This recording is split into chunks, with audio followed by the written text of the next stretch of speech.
Chapter number 3, how to help your ideal patient find you.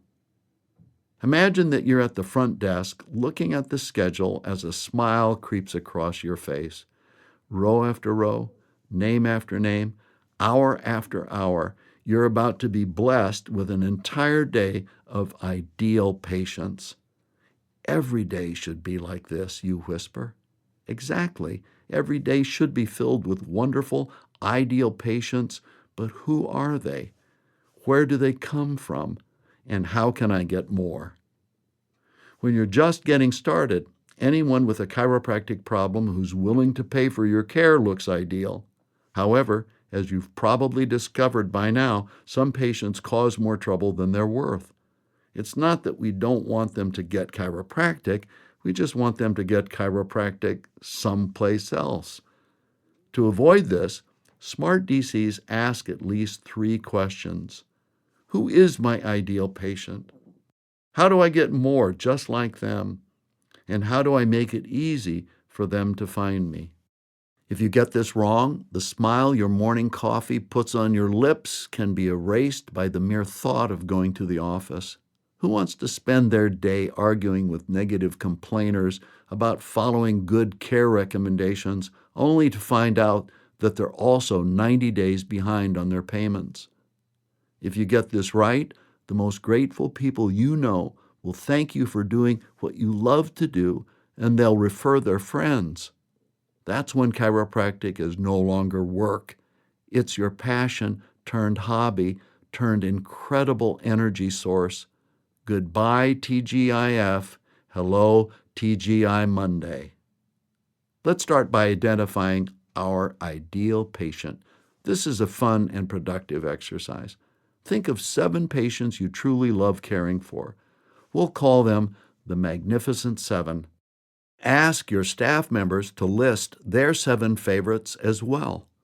Remember, your staff helps attract and keep these gems, so involving them helps your CAs practice ownership. Next, during an office meeting, discuss what the Magnificent 7 all have in common.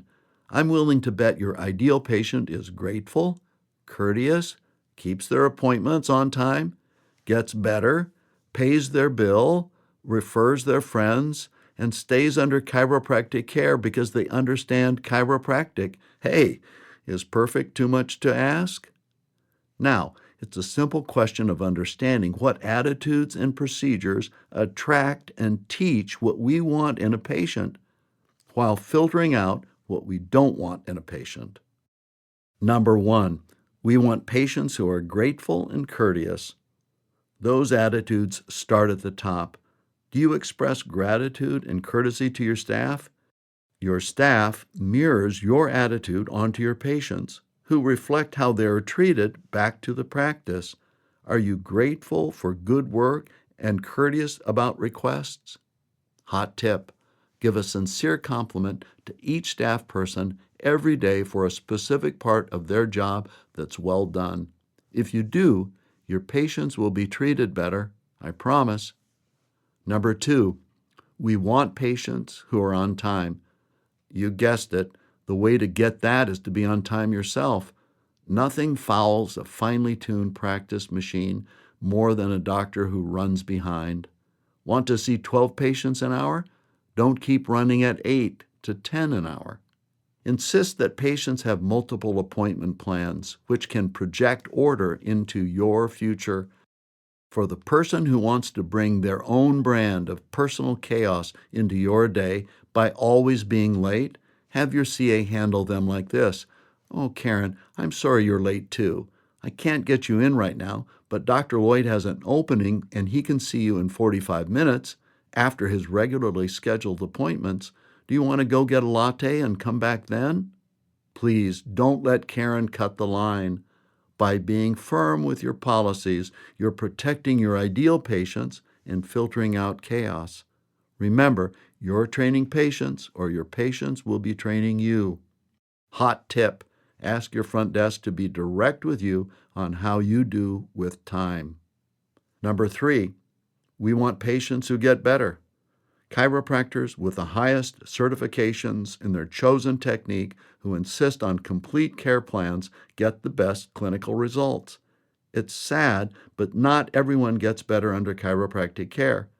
However, let's not let that be due to sloppy work or our own failure to insist on strictly following a great care plan.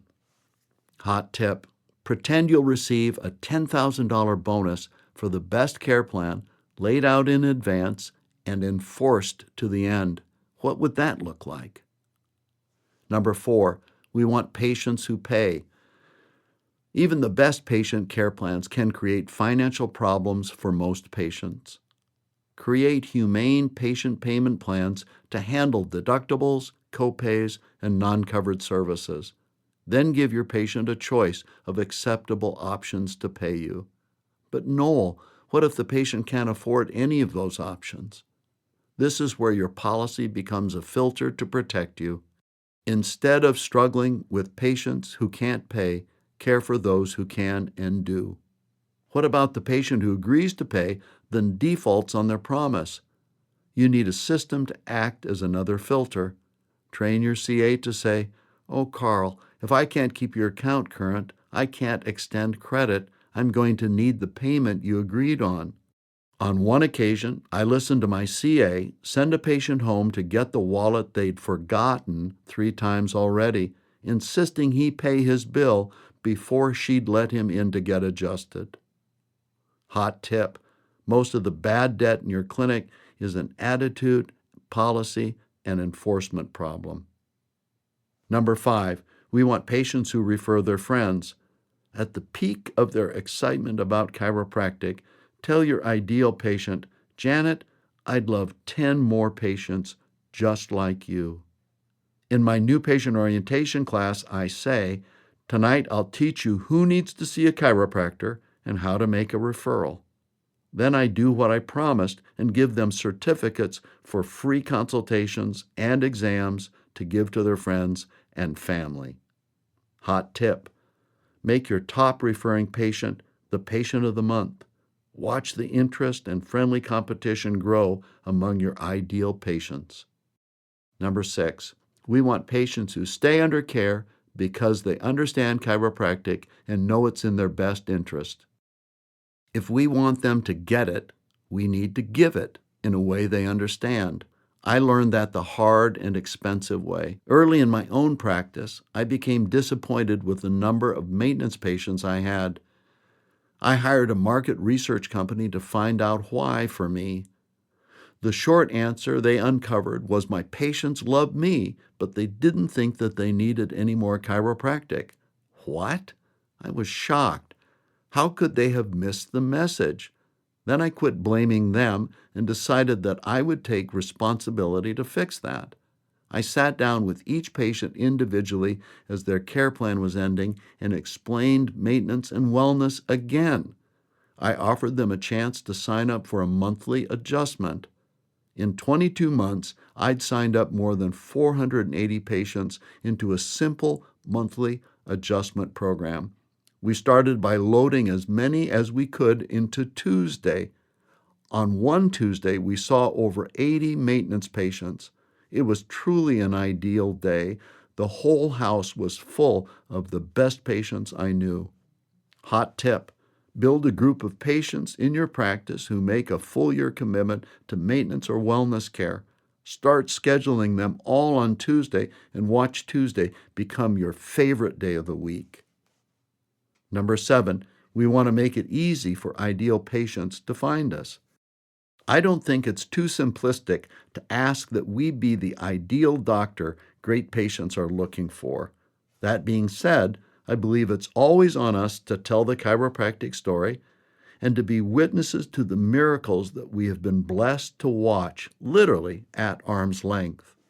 It's on us to take those stories out of the office in whatever way that will bring the sick and suffering face to face with the opportunity to become patients who are grateful, courteous, keep their appointments, show up on time, get better, pay their bills, refer their friends, and stay under chiropractic care because they understand chiropractic. Hot tip: Don't give up.